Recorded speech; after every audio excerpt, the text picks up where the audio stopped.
विशेष बातमी समोर येते। विकास आणि आध्यात्मिकाच्या शिल्पकारांना दिल्लीचा मुजरा। आठवले साहेबांकडून स्वर्गीय काकासाहेब व शारदा देवींचा गौरव। केंद्रीय सामाजिक न्याय व सक्षमीकरण मंत्री तथा पब्लिकन पार्टी ऑफ इंडियाचे राष्ट्रीय अध्यक्ष नामदार रामदासजी आठवले साहेब यांनी शनिवार दिनांक 30 रोजी जवळ येथील शारदाई आध्यात्मिक नगरीला भेट देऊन सांगोला तालुक्याचे विकास शिल्पकार स्वर्गीय आमदार काकासाहेब साळुंखे पाटील व आध्यात्मिक विचारांच्या प्रवर्तक हरिभक्त पारायण स्वर्गीय शारदादेवी साळुंखे पाटील यांच्या स्मृतीला भावपूर्ण अभिवादन केलंय।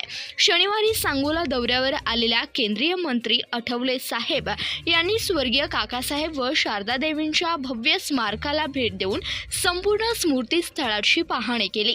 यावेळी काकासाहेबांनी आमदार म्हणून सांगोला तालुक्याच्या विकासाचा पाया रचला, तर शारदादेवींनी आध्यात्मिक विचार पेरून माणूस घडवण्याचं काम केलं।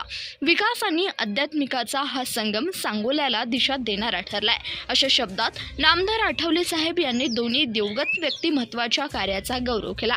यावेळी माजी आमदार दीपक आबा साळुंखे पाटील यांनी नामदार आठवले यांचे स्वागत केले।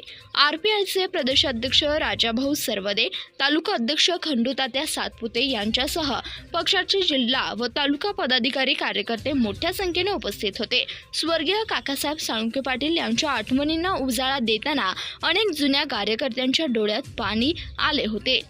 धन्यवाद। पाहत रहा CBS न्यूज मराठी।